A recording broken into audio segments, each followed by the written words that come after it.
سلام عرض میکنم خدمت دوستان و همکاران گرامی.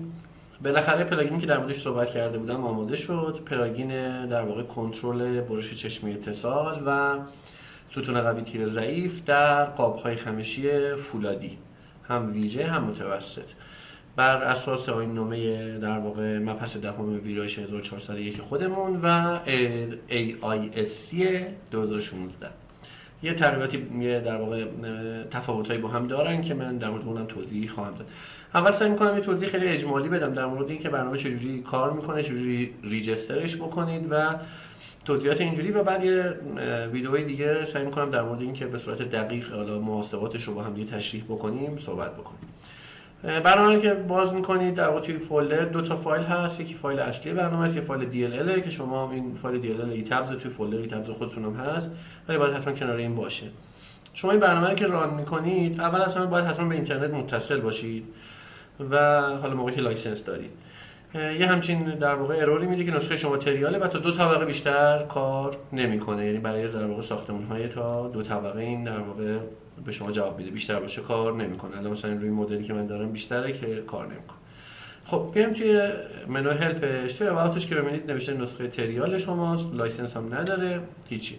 پس شما میید چیکار میکنید؟ میید تو قسمت اکتیویشن میگید که لایسنس میخوام. یه لایسنس 3 روزه فری گذاشتم و بعدش 90 روزه 180 تا 360 اگه 365 اگه حالا تمایل داشتید میتونید خریداری بکنید. اینجا اول اسمتون رو وارد میکنید، اینجا شماره تلفنتون رو وارد میکنید و بعد جنریت آیدی میزنید. این تاریخ هم از اینترنت میخونه، یعنی باید اینترنت باشه که این رو بخونه. اینو کپی میکنید برای من میفرستید. من اینجا یه برنامه دیگه دارم که باش کد جنریت میکنم، یعنی این در واقع برای خودم نوشتمش. این کد شما من میدید، من یه همچین کدی رو به شما میدم، شما این اینجا میذارید و برنامه شما اکتیو میشه دیگه. الان برید این اکتیویتتون کار، یعنی اکتیویشنش میشه اکتیو و توی اباوت هم برید که نوشته نسخه شما 3 روز دیگه کار میکنه.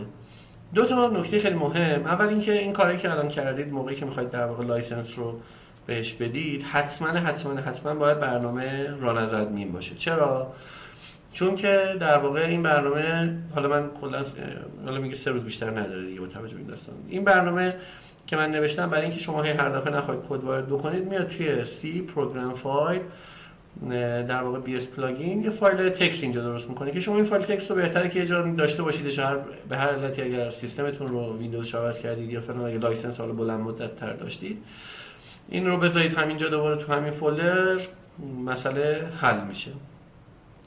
یه مورد دیگه در مورد این که بعضی دوستان این مشکل رو داشتن که موقعی که در واقع این برنامه باز میشد ایتابز رو شناسایی نمیکنه، یعنی اینکه میاد بالا میگه ایتابزی وجود نداره، در صورتی که الان 3 تا ایتابز این پایین داره. اینکه حالا رو کدوم یکی از اینا هم میشینه، ببینید ایتابز خودش از فکر کنم ورژن 19 یا 20 به بعد یه قابلیت اینجا گذاشته تولز، نوشته اکتیو برای در واقع فور API. این الان روی این اکتیوه. اگه من بیام مثلا روی یکی پروژه بیام اینجا این رو بزنم تو قسمت تولز اکتیو، روی این اکتیو میشه. اگه روی یکی بزنم روی این اکتیو میشه. یعنی الان رو مثلا من فرض کنید مثلا روی این یکی بزنیم این اکتیو میشه. الان من روی دوم میزنم. الان برنامه رو که ران، یعنی بعد اول اکتیو کنید بعد برنامه رو ران کنید. برنامه رو ران میکنیم، اینجا اسم اون فایلی که هست ادامش میاد، یعنی نوشته بی اس پلاگین ورژن در واقع 1.1.0 و فایلتون هم اسمش مینه که همین فایل مین باشه. اینجا میتونید چکش کنید. یعنی پس با اینجا خیلی راحت میتونید رو اون فایلی که میخواید در واقع برنامه رو ست بکنید. یه نکته دیگه هم اگر که در واقع ایتابز شناسایی نکرد برنامه رو، کاری که شما میکنید میرید توی، یعنی این جای پیش میاد که شما مثلا یه سپی بعدش ریختید یا اینکه یعنی ایتابز آخرین برنامه نیست که ریختید، یا ایتابز یه ورژن دیگه ریختید، که همچین داستانایی که پیش اومد، میرید توی در واقع جایی که ایتابزتون نصب شده یه گزینه ریجستر ایتابز داره. این رو دکمه سمت راست میرید، باید ایتابزتون بسته باشه. حالا من ایتابزام بازه. دکمه سمت راست ران از ادمین و قضیه شما حل میشه. یعنی دیگه برنامه شما به صورت کامل توسط برنامه شناسایی میشه. پس این در واقع شد موارد اولیش. حالا بیام مثلا در مورد خود برنامه روی مدل کوچیک‌تر من این رو رانش میکنم، حالا که تایم بتونیم توی زمان کمتری بتونیم این رو با هم بررسیش بکنیم. خب برنامه رو ران میکنیم. ارور میده که ارور که نیست، در واقع یه هشداری میده که 3 روز بیشتر لایسنس شما نمونده. خب میایم تو محیط برنامه. تو محیط برنامه همونطور که میبینید اینجا قسمت اول شما کد رو انتخاب کنید، بعد میگید قابتون ویژه است یا متوسطه و بعد میگه اتو این پنل زونتون به چه صورته. حالا در مورد این توضیح میدم. ابتدای کار که شما وارد میشید معمولا این منو ران شما بسته است. حتما باید بیاید توی این منو لود کامبینیشن. اینجا یه پنجره باز میشه که شما در واقع یه گزینه دارید که میخواید آنالیزتون که میخواید باش دیزاین کنید از نوع اسپکتروم باشه یا استاتیک لاین، استاتیک لود. استاتیک لاین مال سقوط آزاده، من یه لحظه با اون قاطی کردم اسمشو. و بعد میگه که اون ترکیب باری که ما به صورت سطحی داشته باشه یا نه. اینجاست برای ساختن اون ترکیب باراست. اگر که در واقع اسپکتروم باشه ایناست، اگر که استاتیک باشه همه اینا رو از خود در واقع فایل تبزتون میخونه. حالا مثلا میگیم که برای مثلا ما میخوایم استاتیک ببینیم، بعد زلزله 100 مون مثلا EX آل باشه، زلزله 100 مون EX وای آل باشه، اومگا 0 مون هم خب طبق نام 3 EV هم باشه یا نباشه. من فکر میکنم که باید باشه، یعنی در واقع حالا الان نشونتون میدم تو آیین نامه چی گفته. تو این نامه مبحث دهم یه همچین شکل رو کشیده، گفته که این حالا برای قاب خمشی متوسطه و برای قاب خمشی ویژه این شکل رو ما اینجا به این صورت داریم که آلفا برابر دی به اضافه بتا برابر لایو، دد لود و لایو لود باید جمع بشن. اثرات اینا حالا به اضافه در واقع مومنت پلاستیک‌ها اینجا که اینا توضیح میدم و با این شرایط در واقع سازه باید بیاد مومنت رو بررسی بشه. این در واقع آلفا و بتا چی ان؟ در واقع 1.2 دد به اضافه لایوه. باید چیکار بکنیم؟ ما باید توی فایل تبز خودمون اینجا بریم توی منوی دیفاین لود کامبینیشن، یه لود کامبینیشنی درست بکنیم. مثلا فرض کنید برای مثلا حالت چیز مهم هم نیست از کدومشون برمی دارید، مثلا اینو نگاه کنید. من اینو اون فایلی که توش زلزله داره یه کپی میکنم، 1.2 دد به اضافه در واقع لایو به اضافه فلان، همه این لایوها از اینجا باید حذفش میکنم. حالا این EAV هم هست دیگه، یعنی من زلزله‌اش باید حذف کردم. این EAV هم باید باشه.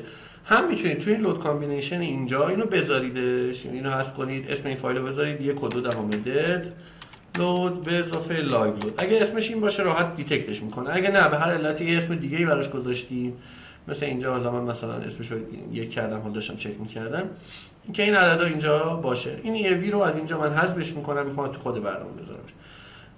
اینم ضریبش باید 1 و 2 باشه. این فایل قدیمیه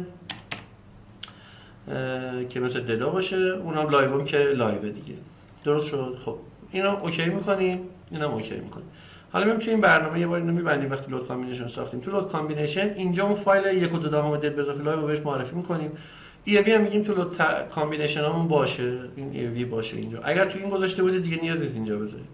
و اینا رو که درست کردید، اینم حالت در واقع استاتیک EX آل EY آل و اینجا create لود کامبینیشن رو در واقع میزنید، create combinations رو میزنید.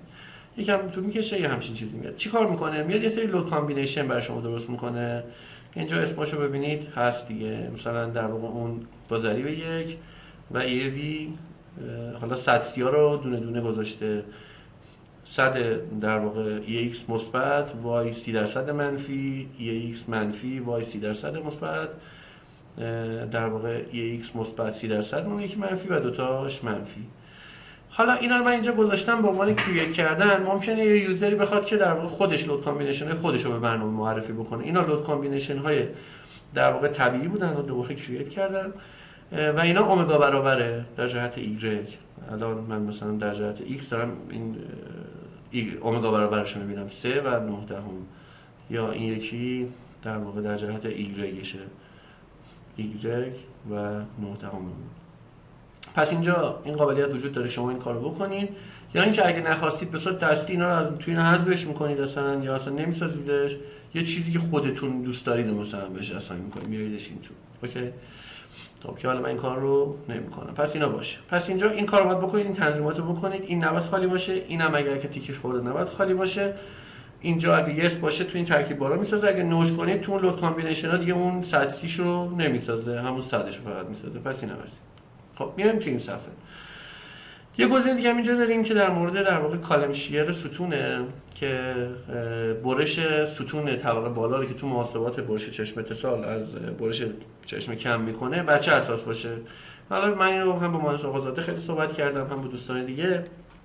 دو تا در واقع فلسفه هست. یکی این که در واقع ام پلاستیک کالم تقسیم بر نصف ارتفاع ستون بالا به اضافه نصف ارتفاع ستون پایین به اضافه ام پلاستیک ستون پایین، یعنی ستون ام پلاستیک ستون پایین به اضافه ام پلاستیک ستون بالا تقسیم بر نصف طول بالا نصف طول پایین، این یه برشی به دست میاد که میتونه از برش چشم اتصال کم بشه. یه عده دیگه میگن نه، حداکثر به اندازه اون ممان پلاستیکی که تیرا وارد میکنن تقسیم بر ال طول میتونه کم بشه. بخاطر همین دو تا گزینه‌شو گذاشتم. گزینه اول کمتر برش رو کم میکنه، گزینه دوم یه مقدار بیشتر. پس این هم از این. عملا دیگه اینجا گزینه شما ندارید و میریم سراغ ران. خب ما ران رو که میزنیم شروع میکنه در واقع برنامه کارشون کردن. بعد که ران تموم شد اینجا مثل دان منوی دیسپلی شما فعال میشه. اینجا در واقع سامری رو میتونید ببینید.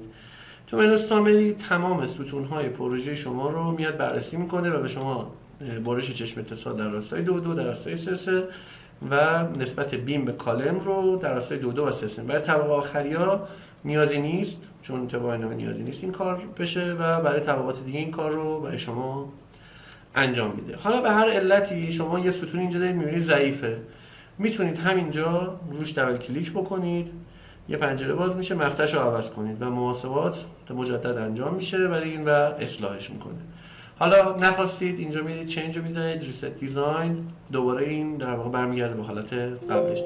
لازم به ذکره که هر تغییری که شما اینجا میدید روی مدل هم داره اعمال میشه. یعنی اگر شما مثل این میمونه که اینجا مقطع رو اینجوری سلکت کنید و عوضش کنید، یعنی اگر یه مقطع رو اینجا سلکت کنید عوض کنید هم تو این برنامه عوض میشود، یعنی رانش بکنید. این دوتا کاملا به هم وابسته است. پس حواستون باشه اگه چیزی اینجا عوض میکنید اینو مجدد رانش بکنید، این مقطعی که اینجا جدید بهش نسبت داده شده توی اون ران جدیدتون میاد، همون کاری که شما توی دیزاین فلزی هم میکنید و این اتفاق میفته. پس این به نوعی در واقع که اینجا دیدید چنج اتفاق میفته. این حالا دبل کلیک کنید اون میشه، رو جای دیگه دبل کلیک کنید اتفاق خاصی نمیفته. اگه چند تاشو انتخاب کنید بزنید این چند تا همزمان با هم عوض میشن. اوکی. یه مورد دیگه اینجا خیلی راحت سورتینگ هم من میتونید انجام بدید. مثلا میخواید ببینید اونایی که جیساش اوضاعش خرابه چجوری سورتش میکنید. مثلا این سه تاست، حالا این سه تا رو میخوام بریم ببینیم مثلا محاسبات دقیقش چی بوده. این سه تا رو انتخاب میکنیم، مهم نیست کجاشو، اسمشو، ستونشو، مثلا هر چی، سطرشو انتخاب. میریم تو دیولپد.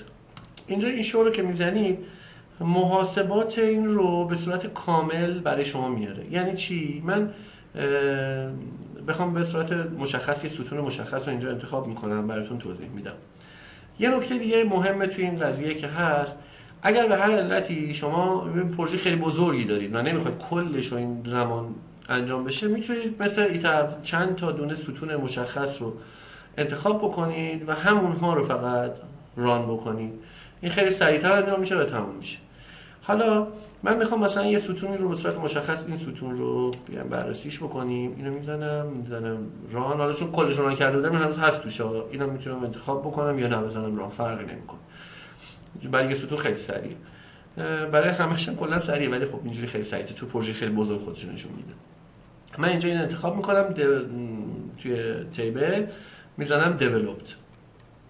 اینجا محاسباتش رو به صورت کامل میاره. یه گزینه فایل اکسپورت تو اکسل هم اینجا برای شما گذاشتم که شما میتونید این رو انتخاب کنید و در واقع بیاد تو اکسل. خب اینو من ببندمش.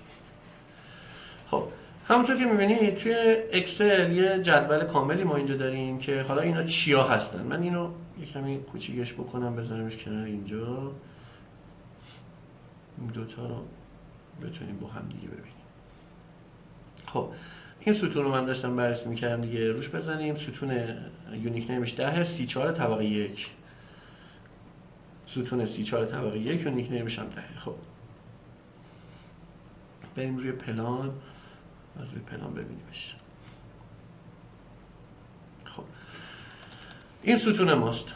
همونطور که میبینید این برنامه به شما میگه که ستون شما، ستون مقطعتون اینه، متریالی که برای این مقطع انتخاب شده اینه، زاویه ستون لوکال اکسسش 0، تیرهایی که بهش خورده تیرای در واقع B74 B77 B140 و B141 که یونیک نیماش هم ایناست. هر کدوم از این تیرها مقاطعش PG3 PG6 PG8 و PG7 PG8 PG8 PG3 و PG6. هر کدوم اینا متریالش هم مشخصه. زاویه این تیرها نسبت به ستون، اینجا زاویه تیر نسبت به ستون رو نوشته چی هست. این در واقع تیر PG3 شما زاویهش نسبت به ستون 180 درجه است. PG6 هم که سمت راستمونه زاویهش نسبت به افق -8 درجه است. اون در واقع PG8 مون هست -90 درجه سمت پایین و زاویه و PG7 مون هست مثبت 90 درجه. اینم از این برنامه خودش میاد تشخیص میده که این دو سمتش در واقع این در واقع ستونی که این تیرا که بهش خورده شرایط تکیه‌گاهی و گیرداریش چیه. اومده خودش اینجا من یکم بیارمش بالاتر تشخیص داده. گفته که آقا این PG3 که اینجا داری دو سمتش گیر داره، نمیشه دو سمتش گیر داره.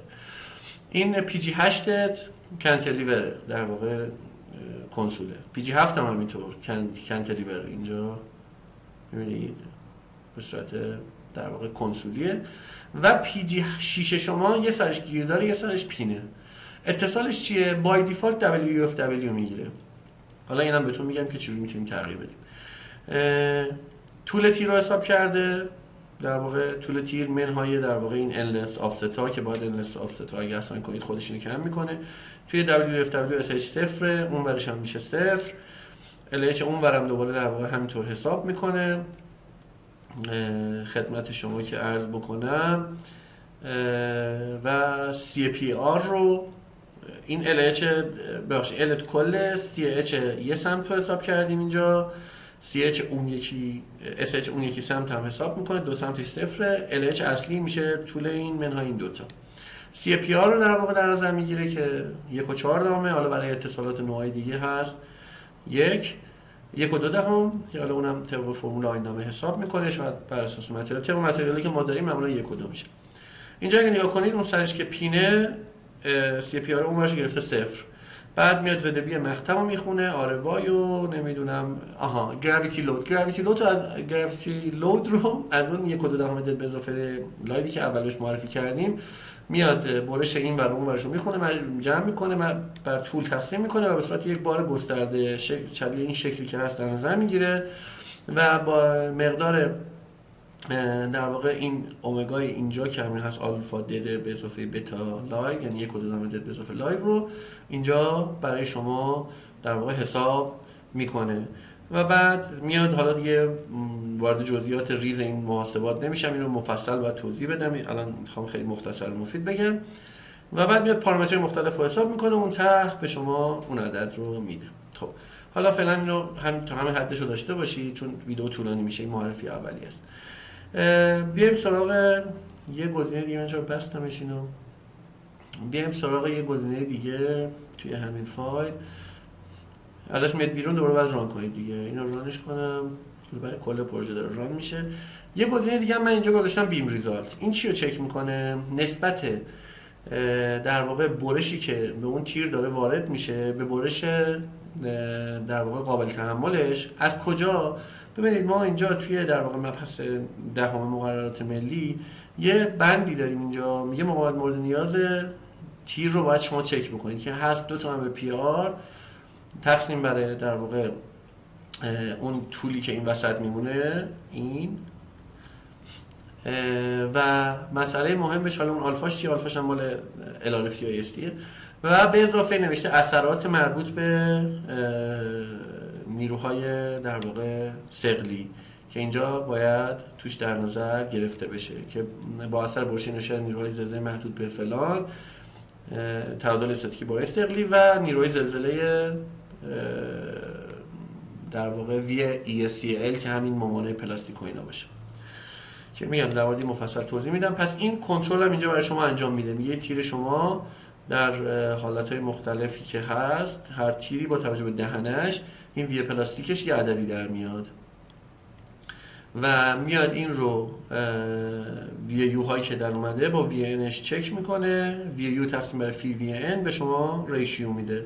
خیلی جاها اگر دهنه شما کوچیک باشه این اتفاق میفته که این عدد میزنه بالا و مجبوریم بیایم تی رو مقطعش عوض کنید. اگه همچین داستانی بود اینجا میتونید خیلی راحت مقطعش رو عوض بکنید، چنج کنید و مقطعش رو عوض بکنید. توی محاسبات هم اینجا درست میشه، هم توی ستون هم تاثیر میذاره. اینم دوره خیلی مهمه. یعنی شما اگر که اومده باشید اینجا توی این دیولپ مثلا برای یه دونه ستونی مقطع ستون رو عوض بکنید، خب توی برش چشم اتصال با کنترل ستون قوی تیر ضعیفش اثر میذاره.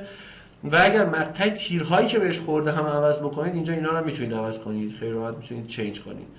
ولی همزمان این دو تا رو اگه با هم بگیرید نمیتونید چنج کنید. این دیگه حالا یه مسئله بدیهیه دیگه، تیر ستون که نباید باشه. ولی اینجا هر چند تا رو که بخواید مثلا اینو انتخاب میکنید و میذارید چنج و اون در واقع کار انجام میشه. توی محاسبات مثلا نگاه کنید، من اینجا الان یه دونه بخوام خیلی سریع نشونتون بدم. همین اولی مثلا این دومیه هست الان 66 صدم و 1.1 برش چشم اتصالش. چه تیرایی بهش خورده؟ بیاریمش تیرایی که بهش خورده اینا پی جی 7 پی جی 1 پی جی 7 پی جی 7. من همه رو میکنم پی جی 1. حالا تیر قویه من اینجا پی جی 1. این عدد قاعدتا باید خیلی بالاتر بره.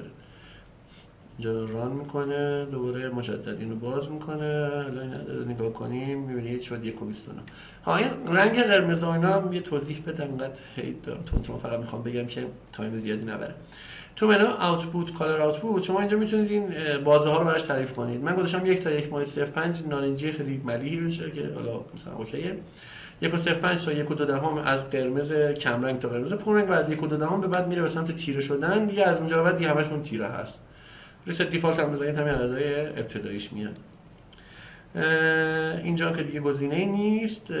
یه گزینه فیلرز اینجا من گذاشتم برای حالتی که شما در واقع میخواید ببینید مثلا توی این پروژه که دارید کار میکنید جی اس کدوما مشکل داره. اینو که بزنید اینا رو کرده توی گروه، میگه این دوتا الان هست که اگه بیاد تو منو اینجا شو بزنید، این شو رو بزنید این دوتا نشون میده.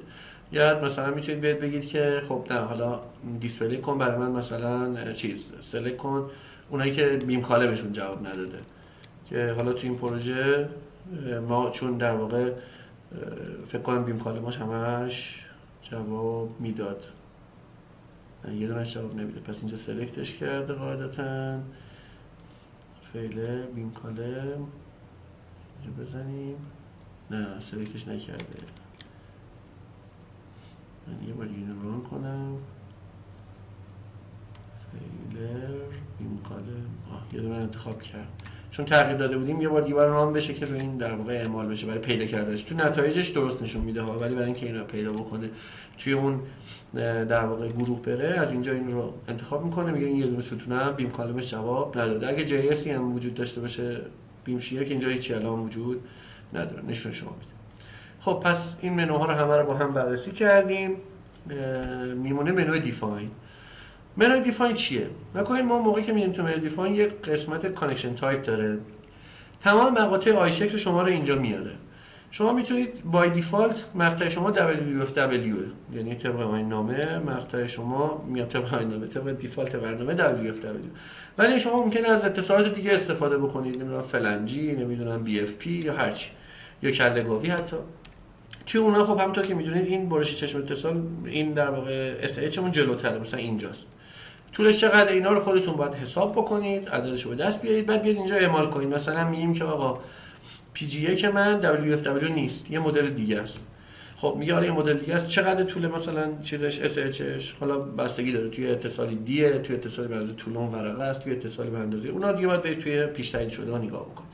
مثلا میگم 40 سانتی متر، میگه ورق بالا پایین هم داره مثلا مثل کله گاوی یا W یا BFP، میگم بله مثلا یه ورق مثلا 2 سانتی هم داره یا نه نداره، مثلا فلنجیه صفر. اینجا دیگه این دست کار بره، مثلا یه ورق 2 سانتی هم داره.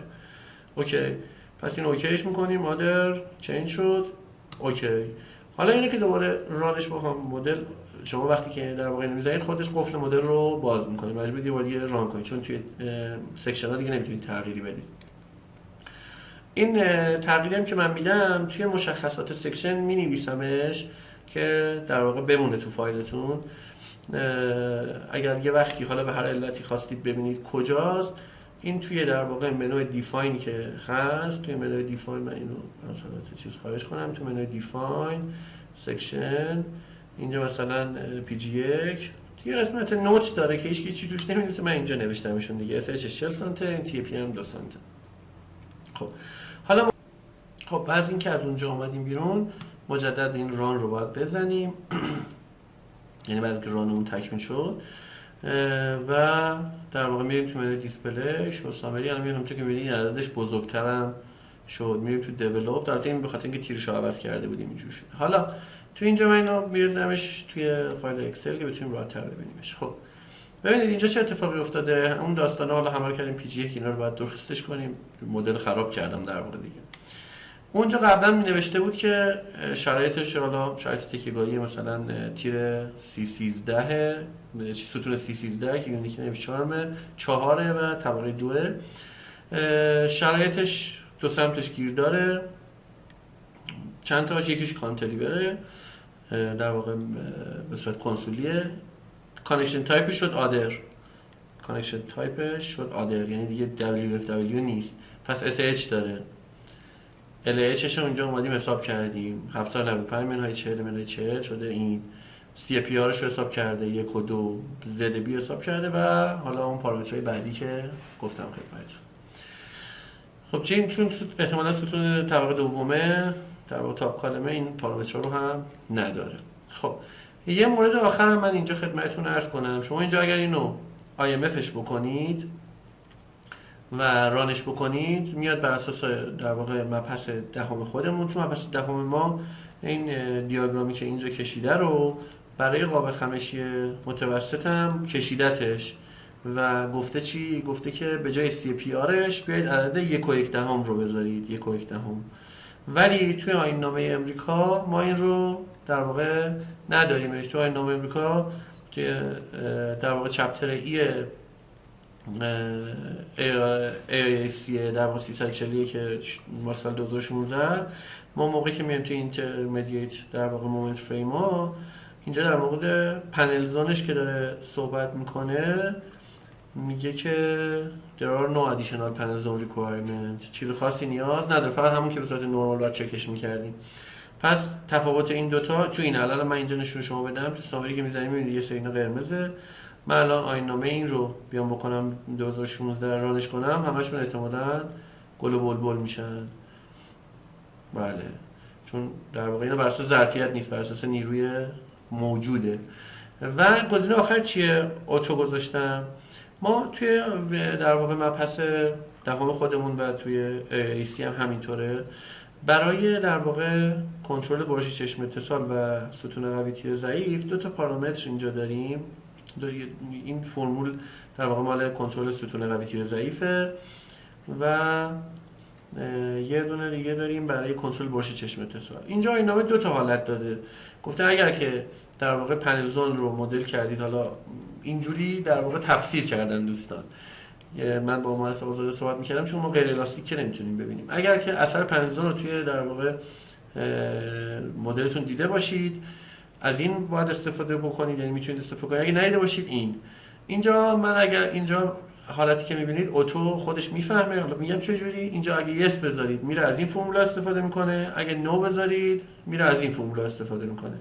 و تفاوت آیین‌نامه با آیین‌نامه امریکا تو این هست که توی آیین‌نامه آمریکا این ممان در جهت عمود بهش رو نداره، هم توی برش چشم اتصال توی حالت حالا اونجا توی ویژه فقط هست و هم توی کنترل تیر ضعیف ستون قوی. اینجا این پارامتر MR y تصمیم زده y رو نداره ولی تو آیین‌نامه ما داره. به خاطر همین الان مثلا من اینو SMF بذارم ران کنم همونطور که میبینید. حالا تو این پروژه شاید اثرش کم باشه چون ارتفاعی زیادی نداره. الان مثلا این هست 1/398 1/279. اوکی، اینو من بذارمش رو آیین‌نامه خودمون این دو تا عدد قاعدتاً بیشتر میشه. ببینید چقدر بیشتر شد، خیلی تاثیر شدید داشت. البته این به خاطر اینکه حالا تیراژو من انگولک کردم ها، یعنی اگه تیراژ درست بشه مقطع اصلیش باشه نباید این شرایط ایجاد بشه. اینم قاب خمشی متوسطه این پروژه حالا بوده. پس این اثراتی که دارید می‌بینید به خاطر اون پارامتر اضافه ممان در جهت مخالف که توی روابط باید بیاد.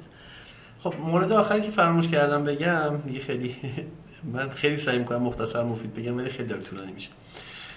ببینید ایتابس خودش قابلیت در واقع ستون RBS رو توی تیرها داره. یعنی چی؟ یعنی شما میتونید بیاید توی اینجا توی منوی در واقع مثلا این تیر رو انتخاب کنید. چه اینجوری شده؟ آها. یک کمی اینم داستان داره. خب این تیر رو میتونید بیاید انتخاب بکنید. من یکم بیام عقب‌تر. توی منوی assign فریم یه دونه گزینه در واقع مومنت فریم بیم کانکشن تایپ داره که شما اینجا خیلی راحت میتونید بیاد بهش در واقع RBS رو اساین کنید. A و B و C اینا پارامترش چیه و چجوری باید اساین بشه و برید توی این نامه بخونید. اینجا بهش این عددا رو وارد میکنید، اساین میکنید و برنامه خودش میفهمه و میاد زد پلاستیک رو برای اینجا حساب میکنه. بعد یه کنترل آیین نامه داره که وقتی زد پلاستیک اینجا بود ممان پای ستون چجوری باید بشه، با چه عددی باید چک بشه. اینو ایتاب چک میکنه این کنترل پای ستون رو، ولی محاسبات مربوط به اون در واقع MP که تو آیین نامه داریم رو بر اساس اینجا حساب میکنه و بعد با توجه به این SHش منتقل میکنه اینجا و تو روابط میاره. یعنی گفتم این گزینه هم بدونید اگر شما اینجا این رو بذارید دیگه WFW نیست. پس سه مدل داره برنامه: WFW آدر که یوزر دستی میده، یا RBS که بر اساس این مشخصات از این تو میخونه و هر کدوم از این حالت رو هم بذارید، یعنی یه سمتش فقط RBS باشه، دو سمتش باشه فلان، این برنامه اینو تشخیص میده که معمولا تو پروژه نیست که یه سمتش RBS باشه یه سمت دیگه‌اش نباشه. حالا سعی می‌کنم توضیحات مبسوط‌تر رو بعداً مفصل خدمتتون بدم که اصلا محاسبات به چه صورت داره انجام میشه و اینا، و تو این وقتی کم فکر می‌کنم خیلی هم همین طولانی شد. ممنون از توجهتون. اگه باز جایی سوالی بود یا موردی بود که دیدید به نظرتون رسید که قابلیت این رو داره که برنامه رو بهتر بکنه من بگید. یه تشکر خیلی بی‌جمع بکنم از جناب مهندس آقازاده و مهندس پویا آقازاده و مهندس صمد آقازاده که این دو بزرگوار خیلی لطف کردن این برنامه رو یه کنترل‌های در واقع کاملی روش انجام دادن و یه سری در واقع پیشنهاداتی بود که خب در بهتر شدن این برنامه بسیار کمک کرد. مثلا اون بحث در واقع تغییر مقطع توی حالتی که تیبل باشه، مهندس آقازاده میگفت این برای چکر خوبه ولی برای دیزاینر من الان دیدم مقطعم ضعیفه، چجوری عوضش کنم؟ باز کنم مرور کنم دوباره عوض کنم. گفتم نه من اینم اضافه میکنم که اینم الان در واقع بهش اضافه کردیم. امیدوارم که برنامه بتونه کمک کنه به طراحی بهتر سازه‌های فولادی تو کشورمون و یک در واقع گرهی که خیلی وقت بود توی ایتابس بود و اذیت میکرد رو تونسته باشم حل بکنم. ممنون از توجهتون. منتظر پیشنهاداتتون هستم و امیدوارم که بتونید از این برنامه استفاده بکنید و لذت ببرید. شبتون بخیر.